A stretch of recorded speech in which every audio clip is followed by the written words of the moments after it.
Alhamdulillahi Rabbil Alamin. Wassalatu wassalamu ala ashrafil anbiya'i wal mursalin Sayyidina wa nabiyina wa qurrati a'yunina Muhammadin wa ala alihi wa sahbihi ajma'in. Qala al-musannif rahimahullahu ta'ala wa nafa'ana bihi wa bi'ulumihi fid dharain amin.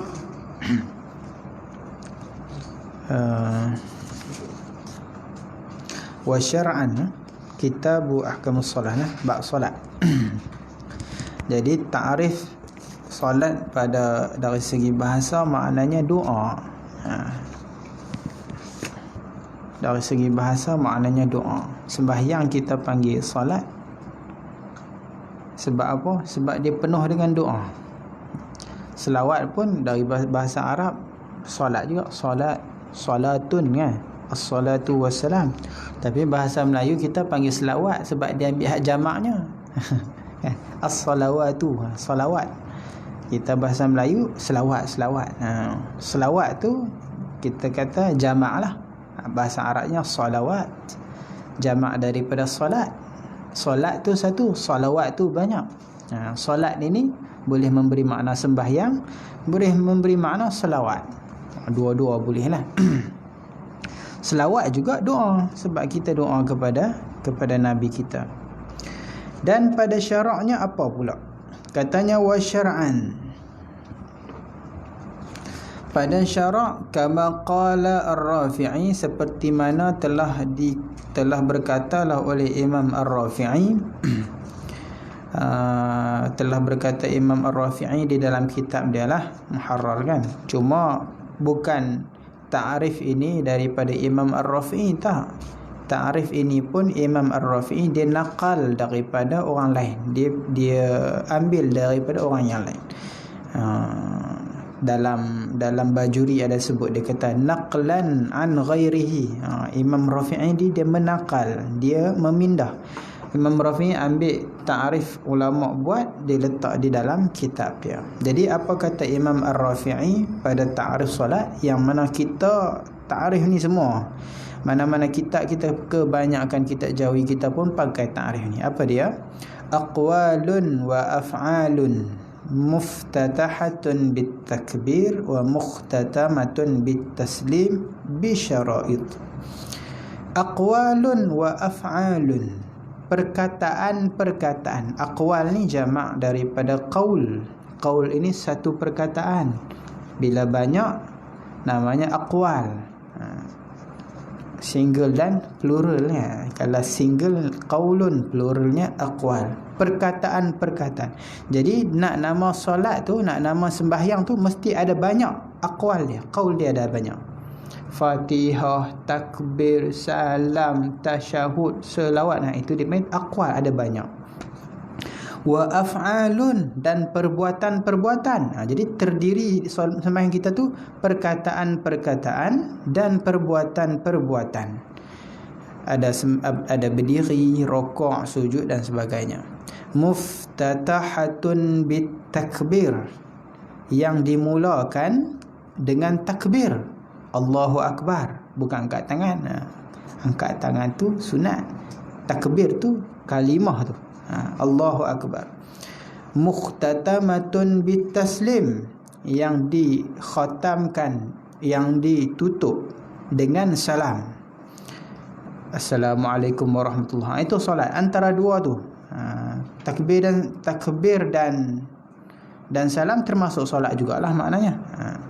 Bisyara'id, dengan syarat-syarat. Ada syarat-syarat. Ini dipanggil ta'rif sembahyang ataupun definisi. Aqwalun, perkataan-perkataan ada lima.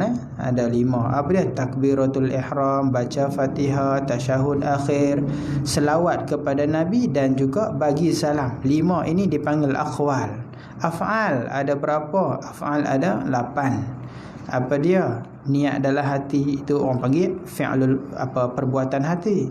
Berdiri, rokok, i'tidal, sujud 2 kali, duduk antara 2 sujud, duduk ketika tasyahud akhir, dan bagi ketika nak bagi salam tu. Dan juga tertib pun sebahagian ulama masukkan di dalam af'al juga. Itu definisi. Mana-mana kitab, mana-mana ilmu, pertama sekali dia akan ceritakan dulu definisi. Definisi ni, ta'arif ni sangat penting. Bahkan di sebahagian kitab ataupun ilmu, dia hanya bincang tentang cara nak buat ta'arif. Ulama ni pada ta'arif ni sahaja duk bincang panjang. Sebab apa? Sebab bagi orang yang buat ta'arif ni, manusia memang tak mampu membuat ta'arif yang sempurna lah kan. Tapi seboleh-bolehnya mereka nak yang paling sempurna. Sebab tu bila ada ta'arif yang sedikit tak cukup syarat, tidak jami' ataupun tidak mani', maka akan ada komplain-komplain dari i'tiradat daripada ulama-ulama yang terkemudian. Dia kata ta'arif ni tak boleh pakai, maka tukar, tak ambil, tak letak dah, pakai tengok ta'arif. Sebab tu ta'arif hak ada sampai hari ni mana-mana tu maknanya ta'arif yang telah diperakui oleh ulama. Sebab ulama ni dia takkan biar, dia tengok yang ni sebab depa ni kritikan nisbah ilmu, dia kata tak cukup syarat, maka dia ta'arif tu takkan wujud dah. Jadi ta'arif yang sampai hari ni maknanya memang lah, maknanya dah ditapis oleh, dah ada i'tiradat, dah ada jawab dia. Sebab yang paling besar dilihat pada ta'arif itu, ta'arif tu mestilah jami' dan mestilah mani'. Jami' ni maknanya apa? Jami' ni dia menghimpun semua afrad masuk di dalam ta'arif.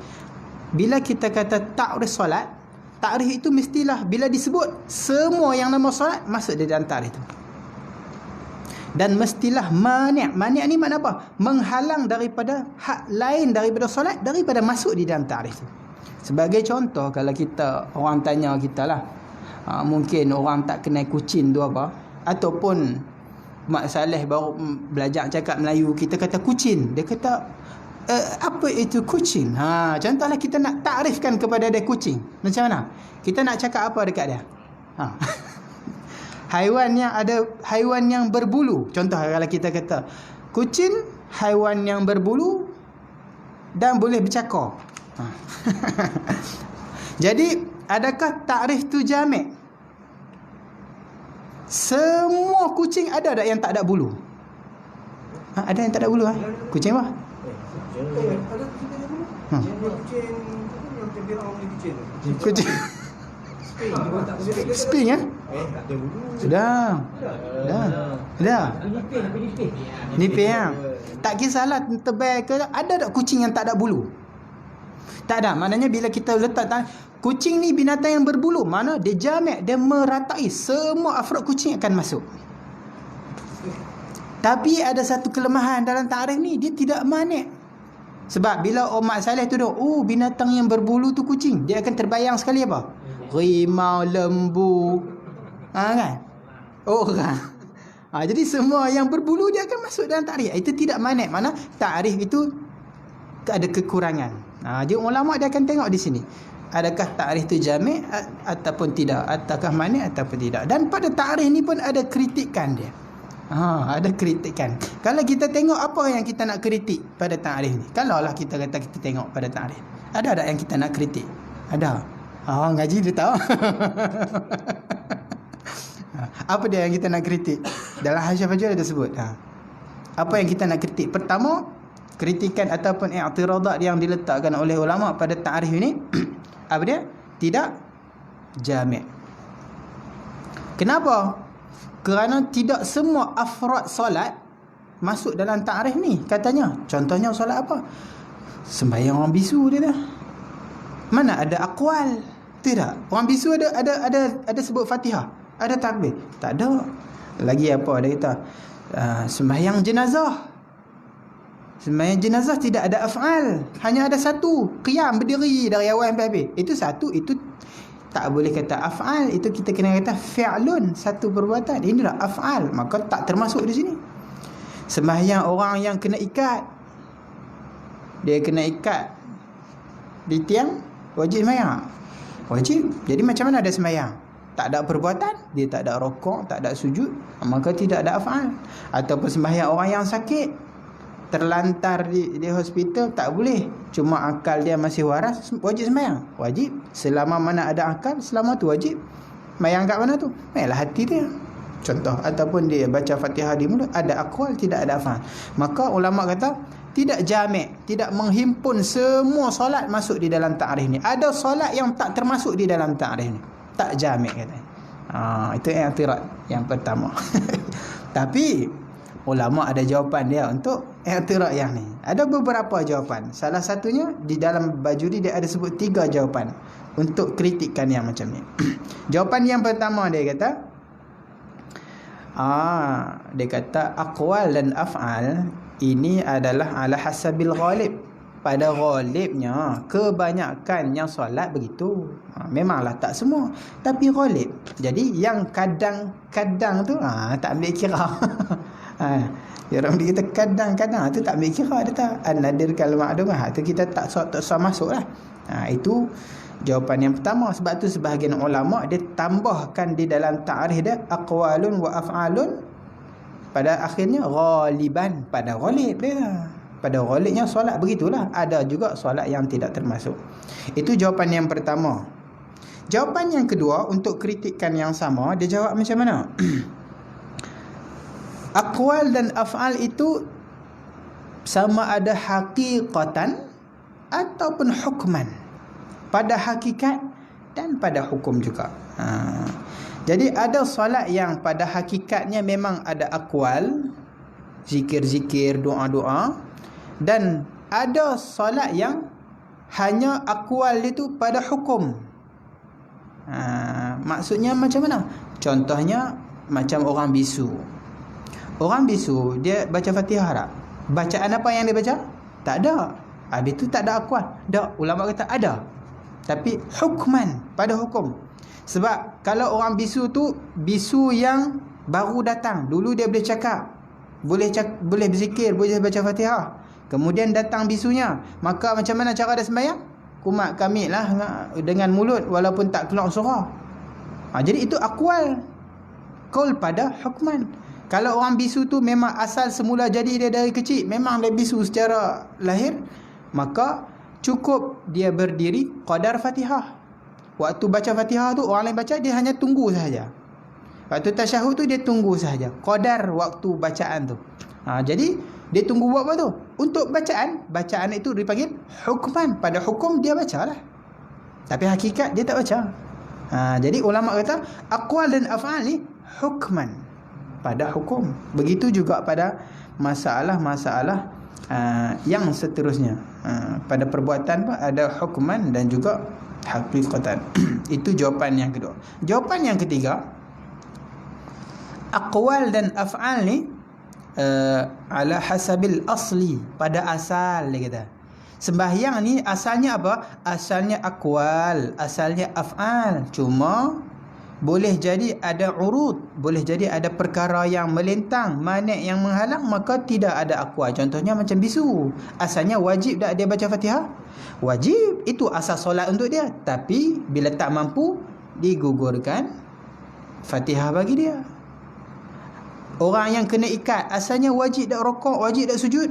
Wajib, tapi sebab ada manik maka dia tidak dapat. Itu dipanggil urud ataupun manik yang menghalang. Jadi walaupun tak termasuk, tapi ta'rif ini adalah ta'rif asal sembahyang. Hak cerita ada manik setelah tu, itu kita tak kira lah. Itu jawapan di antara jawapan ulama tentang i'tirad yang pertama, iaitu ta'rif ini tidak jamak. Dan i'tirad yang kedua ada juga, katanya apa? Ta'rif ini tidak manik. Tidak manik ni apa? Maknanya tidak menghalang daripada benda yang bukan solat masuk di dalam solat. Bila kita kata aqwal dan af'al, termasuk juga apa? Sujud tilawah. Sujud tilawah, sujud syukur, ini termasuk juga aqwal dan juga af'al. Memang dia tak ada rukuk, i'tidal, tapi dia tetap ada aqwal, dia tetap ada af'al. Aqwal dia apa? Dia takbir, takbir masuk, takbir nak sujud, takbir bangkit dari sujud, dia ada tasbih, dia ada salam.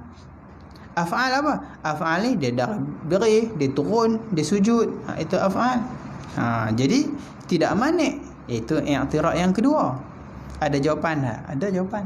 Ulama ni dia fikir siap-siap i'tirad dia dan jawab. Walaupun kita tak tahu. Kita kalau orang tak sebut ada i'tirad, kita pun tak tahu. Kita tak tahu apa. Apatah lagi nak suruh jawab. Lagilah kita tak tahu. Ulama ni insya-Allah dia buat semua siap-siap untuk kita. Selesaikan. Apa jawapan untuk persoalan macam tu? Kalau orang tanya, sujud tilawah termasuk daripada solat juga kalau ikut takrif ni? Sujud syukur masuk daripada kita kena panggil solat juga kalau ikut takrif ni? Padahal dia bukan solat. Dia bukan solat. Sujud tilawah bukan solat. Walaupun kena wuduk tapi dia bukan solat. Apa jawapan dia? Jawapan dia kata wa ujib. Dalam Hasyah Bajuri dia jawab siap, dia kata yang dimaksudkan dengan aqwal dan af'al itu adalah aqwal yang wajib dan af'al yang wajib. Kita tak kira semua aqwal ataupun semua af'al. Hak sunat-sunat kita tak kira. Sebab apa? Sebab yang wajib itu maksud. Yang sunat itu kalau kita tak buat pun sah. Jadi kalau diteliti pada sujud tilawah dan pada sujud syukur, tidak ada aqwal, tidak ada af'al. Yang hanya ada qaulani, fi'lani yang wajib. Hanya ada dua perkataan yang wajib, dua perbuatan yang wajib. Tidak boleh sebut aqwal, tidak boleh sebut af'al. Dalam bahasa Arab ni dia ada mufrad. Kalau satu qaulun, kalau dua qaulani, kalau tiga baru boleh kata aqwal. Kita bahasa Melayu dua aja kan. Single dengan plural kan. Kalau kita banyak tambah dua kali lah perkataan ulang saja. Kita mudah. Bahasa Arab dia ubah satu perkataan sebut lain, satu benda sebut lain, dua macam lain, tiga dan ke atas macam lain.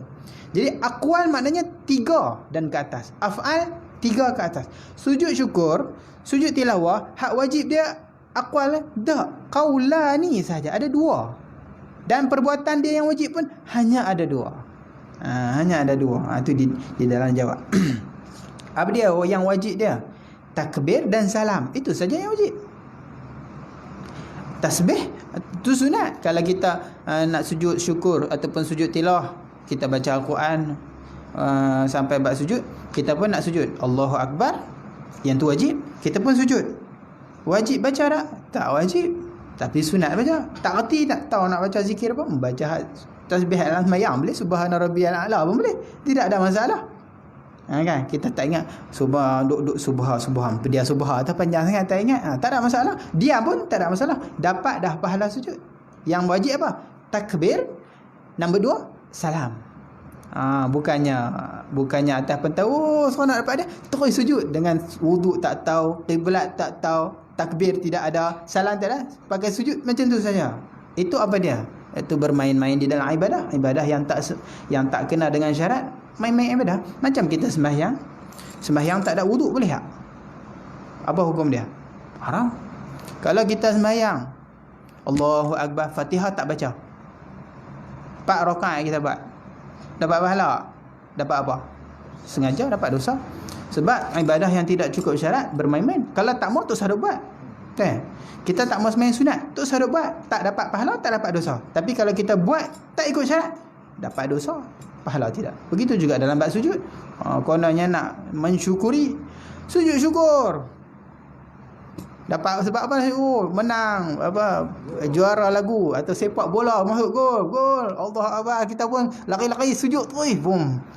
Aurat tak tutup, wuduk tidak ada, kiblat tak tahu, takbir tak ada, salam tak ada. Dapat dosa. Dua perbuatan apa? Perbuatan pun ada dua, niat dan sujud. Itu saja. Allahu Akbar, niat nak sujud syukur ataupun nak sujud tilawah, dan yang kedua sujud. Angkat kepada tak wajib.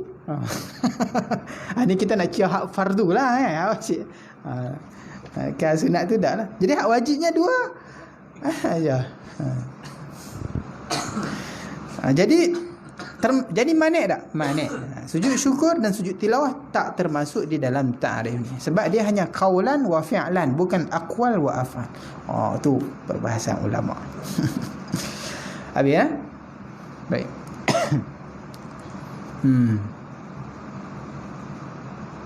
Boleh lagi kan nak berhenti? Boleh lagi. Boleh lah, boleh. As-salatul mafruḍah. Kita akan baca hikmah-hikmah pula di dalam bajuri ini, dan masya-Allah ada fawaid banyak berbagai-bagai. Kita akan cerita hikmah kenapa 5 dan sebagainya lah. As-salatul mafruḍah, kalau dalam matan hanya dalam kurungan khamsun. Sembahyang yang diwajibkan ataupun yang difardukan ada 5. Wa fi ba'din nusakhi, dan di dalam sebahagian naskah matan dia kata as-salawatu al-mafrudatu. Dia tak guna lafaz mufrad, dia guna lafaz jamak. Pada sebahagian matan as-salatu, sebahagian naskah salinan as-salawatu. Mana-mana pun tidak ada masalah. Cuma di dalam bajuri dia bahas tentang ibarat tu saja. Yang mana kalau as-salatul mafruḍah i'rab lagu mana, kalau as-salawat tu jadinya lagu mana, itu tidak ada masalah lah. Itu dari segi ibarat. Tu hak orang ngaji nahwu syak lah duk main-main dalam tu. Kita tak apa nak arti nahwu ni, kita abaikan sajalah.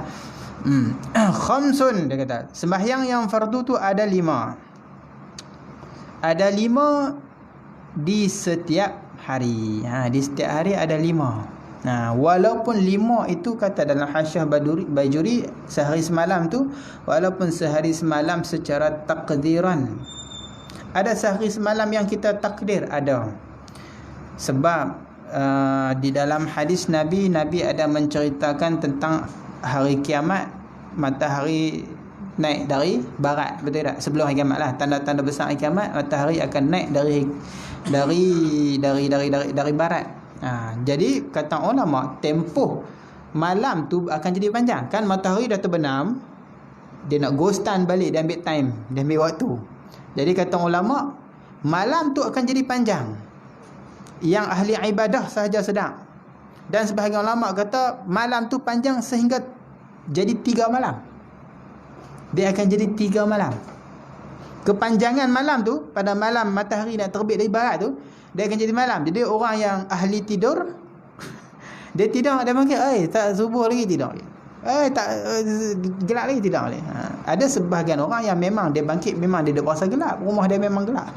Dan ni cerita ada, dia buka luar pun gelap lagi. Sambung balik tidur, bangkit gelap lagi, tak pergi kerja ni, gelap lagi. Tapi ahli ibadah dia cam. Sebab apa? Dia kata, kalau aku bangkit, aku sembahyang sekian-sekian rakaat, aku baca sekian-sekian juzuk, subuh.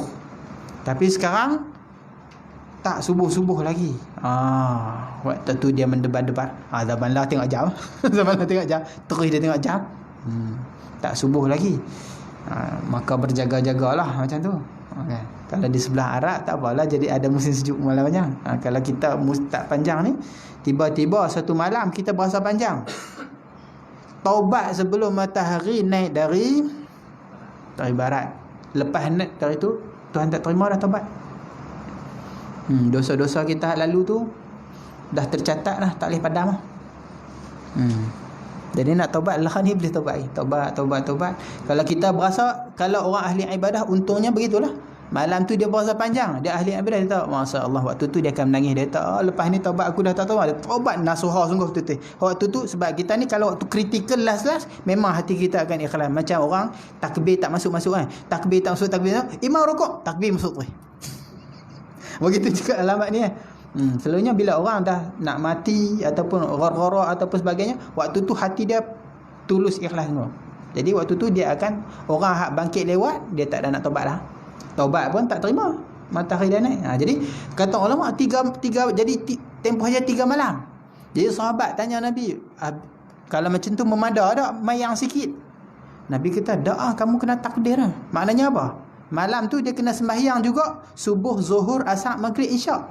Sebab 3 malam, maknanya malam hak pertama tu tak apalah. Hak tempoh malam yang pertama tu memada maghrib, isyak. Hak malam hak seterusnya sama dengan sehari semalam 24 jam. Maka dia kena sembahyang subuh, zuhur, asar, maghrib, isyak. Pada satu malam tu dia sembahyang 7 waktu. Kalau mengikut perbahasan ulama begitulah. Dan juga hari Dajjal. Ini tersebut di dalam Hasyiah Bajuri, dan ulama bahas, dan hadis tu sahabat tanya Nabi sendiri. Nabi bagi tahu akhir zaman Dajjal akan turun, akan datang.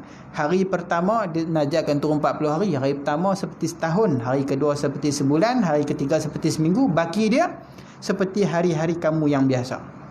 Maka sahabat pun tanya, sahabat tanya, hari yang macam setahun tu yakfina fihi salah yaum, memada tak sehari yang seperti setahun tu kami sembahyang 5 waktu sahaja? Nabi kata, tak, kamu kena takdir. Qadarkan, maknanya 24 jam kena ada 5 waktu. Subuh pukul 6, zuhur pukul, kita sembahyang selalu pukul 2, takdir berapa jam pula main zuhur, berapa jam pula main asar, berapa jam pula main maghrib, berapa jam pula main isyak. Kita kena takdirkan. Macam tu jugalah kalau ceritanya kita duduk di tempat yang 1 tahun hanya ada sehari semalam. Kan hak belah kutub-kutub tu kan, ada yang 6 bulan siang, 6 bulan malam. Kalau puasa mati gitu lah. Puasa, maknanya kita takdirkan lah. Takdirkan. Jadi perbahasan tu disebut oleh ulama lah. Syah Bajuri pada sebut. Dan ikhtisas 5 waktu itu adalah ta'abbudi wa abadiyun. Pertama dia ta'abbudi. Ta'abbud kita terima bulat-bulat. Ni semua orang terima bulat-bulat dan selama-lamanya lah. Bukan kata dia naik maqam tertentu dia tak payah sembahyang, ataupun sampai tempoh matahari terbit dari barat dia tak payah sembahyang. Tak, selama-lama sampai kiamat, selama mana roh dia ada di nyawa, selama-lamanya dia kena sembahyang 5 waktu. Dan benda tu ta'abbudi, tak ada siapa boleh ubah sembahyang jadi 6 waktu ataupun 4 waktu. Sembahyang maghrib tu 3-3, ta'abbudi. Memang begitu cara dalam penerimaan hukum daripada Allah itu, kita tak mampu berfikir. Jadi benda tu kita terima bulat-bulat. Tak boleh kalau kotlah dia makan, orang makan tongkat Ali, dia makan tongkat RZ kuat terlebih, sembahyang maghrib 4-5 rakaat boleh? Tak boleh. Walaupun kuat macam mana pun, maghrib 3 aja boleh buat.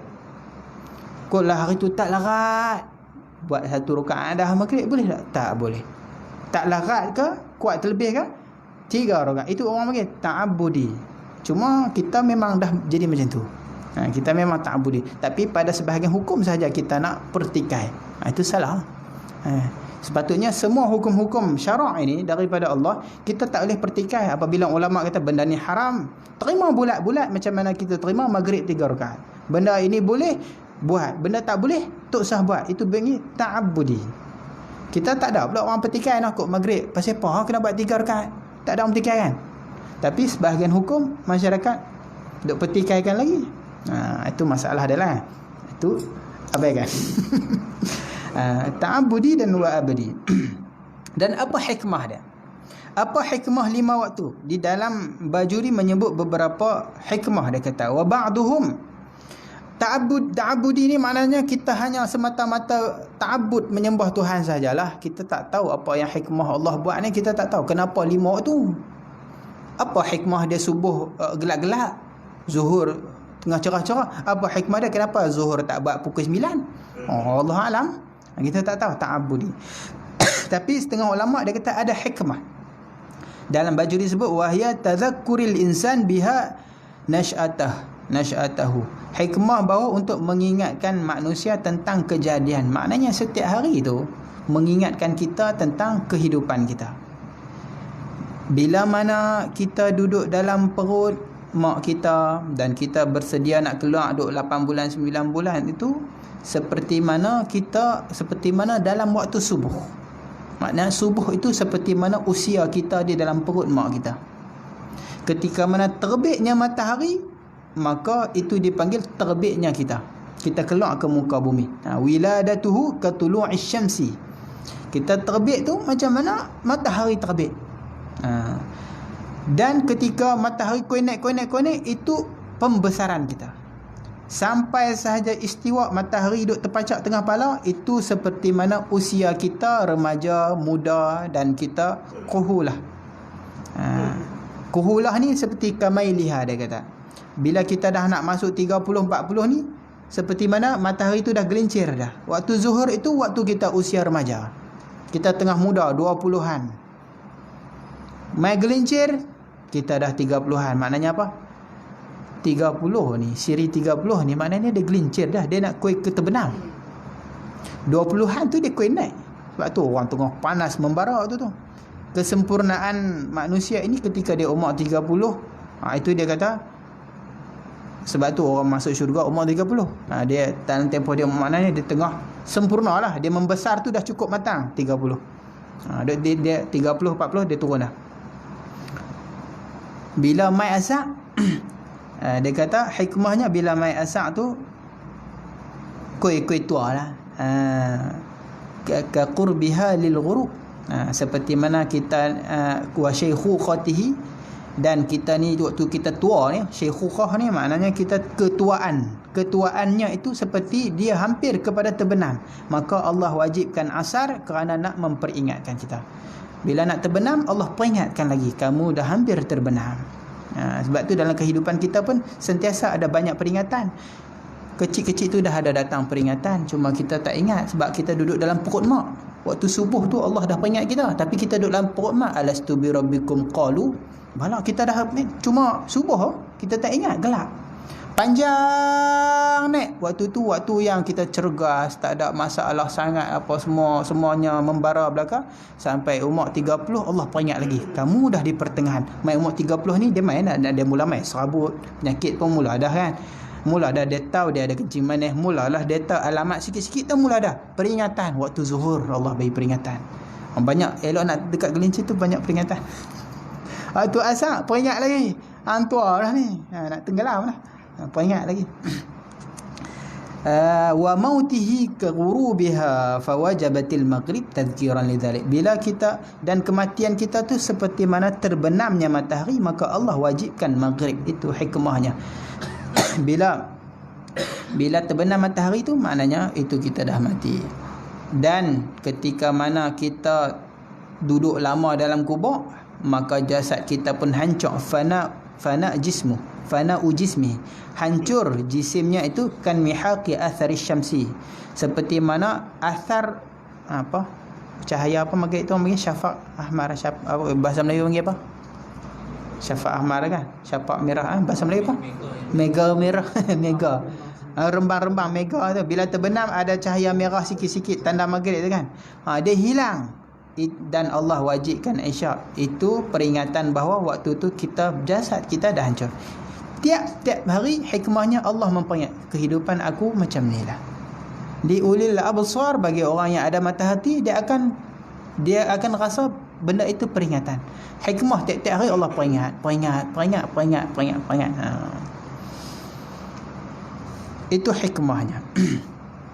Dan di antara hikmah yang lain yang ada di dalam solat, hikmah kaunus subhi, hikmatu kaunis subhi, hikmah subuh itu 2 rakaat. Sebab apa subuh Allah tak bagi 4 rakaat? Sebab 2 rakaat. Sebab waktu tu kita malas, kita masih kekal kemalasan, kaslin naum, sebab apa? Baqa'u kaslin naum, kekal kemalasan tidur tu ada lagi. Maka Allah ringankan, bagi 2. Kita pun bangkit tidur tu bagi 2. Dan hikmah zuhur asar 4 rakaat tu apa? Kenapa zuhur asar 4 rakaat? Sebab kita tengah cergas waktu tu. Kita tengah rajin ni. Dah tengah hari kan. Dan hikmah maghrib 3 tu apa? Isyarat bahawa witir, penutup bagi sembahyang siang.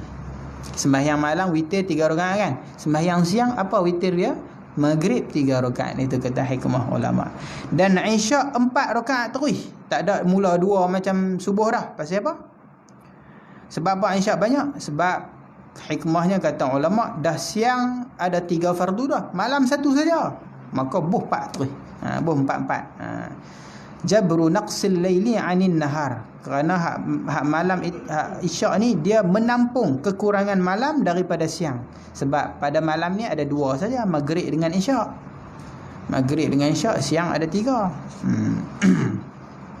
Dan juga di antara hikmahnya lagi kata ulama, malaikat ni yang Allah bagi jadi dia ada beberapa jenis. Ada yang sayapnya 2 masna, ada yang sulasa 3, ada yang malaikat ni 4 sayap dia. Maka tiap-tiap malaikat itu pakat terbang naik ke alam yang tinggi dengan sayap-sayapnya.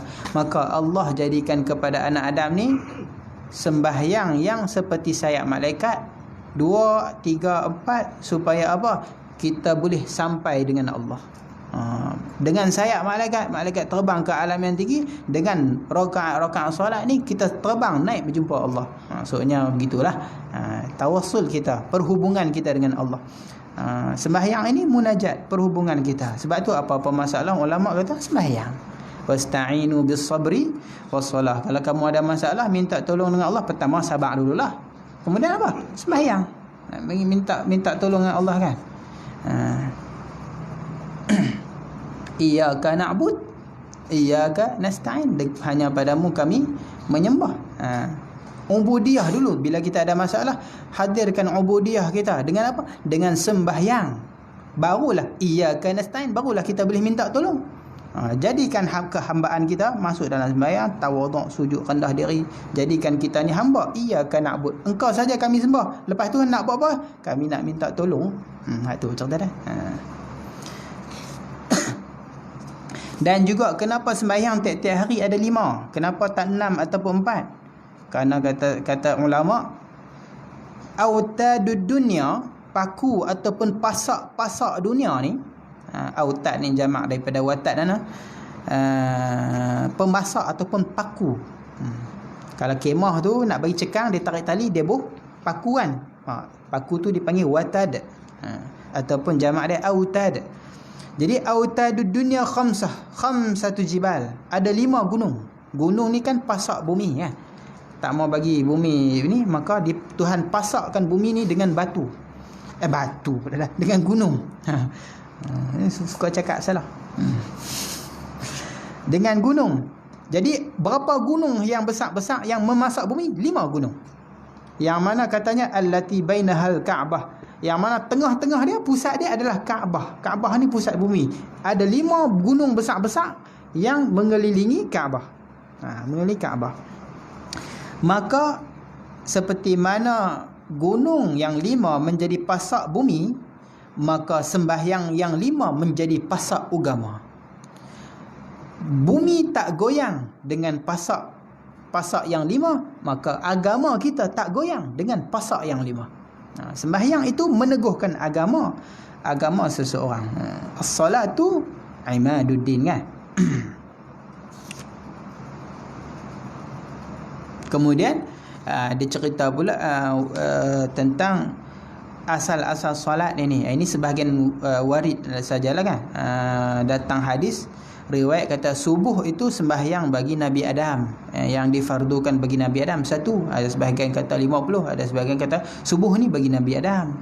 Zuhur bagi Nabi Daud, Asar Nabi Sulaiman, Maghrib bagi Nabi Yaqub, Isya bagi Nabi Yunus. Sebab apa?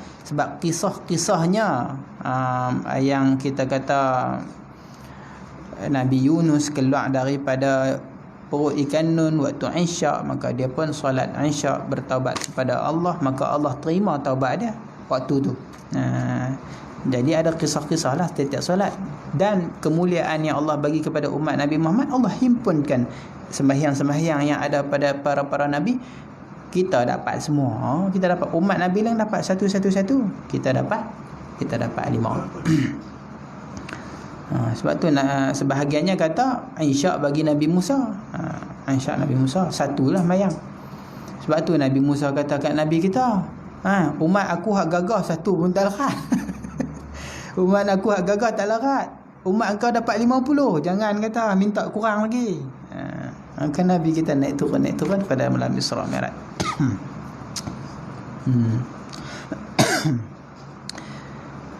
Habina wa yajibu kullu minha wallahu a'lam. Mati setengah. Tiap-tiap satunya wajib dengan wajib yang muwassa'.